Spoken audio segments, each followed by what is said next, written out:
1000 ஏக்கர்ல மாட்டு பண்ணை, மாடு வளர்ப்பேன், மாட்டுல இருந்து பால் விச்சுறது. நீ மாடை வாங்கறவாச்சு தூக்கச்சட்டியில பழைய வச்சுக்கிட்டு அதுல உப்பை முடிச்ச போட்டு ஊறுகாய தூக்கிட்டு போக வேண்டியதில்ல ராஜா. சிசிடிவி கேமரா, கண்ணாடி அறை, அதுல கண்காணிப்பு கருவி, குளிர் ஊட்டப்பட்ட அறை, எல்லா இடத்துலயும் சிசிடிவி. அப்படியே உட்கார்ந்து பார்த்துக்க வேண்டியதான். இந்த செவலை எங்கடா போறான், அங்க எங்கடா போறான், அப்படா பாடுறா. அங்க 100 ஏக்கர்ல 10 ஏக்கர் 15 ஏக்கர் குளம் வெட்டிடுவேன். மாட்டுக்கு தீவனம், வாகை, அகத்தி, புல்லு எல்லாம் வளர்த்து வச்சிருவேன். அவன் பாடு சாப்பிட்டுருப்பான். அவன் எத்தனை லிட்டர் பால் கறக்குறான் கணக்கு. ஆனால் இந்த மாடு போடுகிற சாணி, அந்த எரு, அந்த கழிவு, அவன் தின்னுட்டு போடுற புல்லு மிச்சம், அதையெல்லாம் வேக்கம் கிளீன். உங்க வீட்டுல குப்பைகளுக்கு வேக்கம் கிளீன் வச்சிருக்கீங்க இல்லையா, அது மாதிரி உறிஞ்சதுக்கு நான் ஒரு கருவி வச்சிருப்பேன்.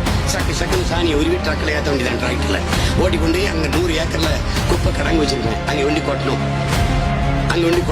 அந்த குப்பை கிடங்கு மக்கிய இலைதலை கழிவு, அந்த ஆடு மாட்டு கழிவு, ஆட்டு புழுக்க, மாட்டு சாணி, இதை மக்க வச்சு அதுல இருந்து நீ பயா கேஸ் சிலிண்டர் விலை ஏறிடுச்சு. என் ஆட்சியில ஏறாது, ஏன் நானே உற்பத்தி செய்வேன். மாற்றத்தை விரும்பும் மக்களின் மாநாடு. மாறுவோம், மாற்றுவோம். இது மாற்றத்திற்கான எளிய மக்களின் புரட்சி. திரள்வோம், திருச்சியில் திரள்வோம், தீந்தமிழ் இனத்தீரே.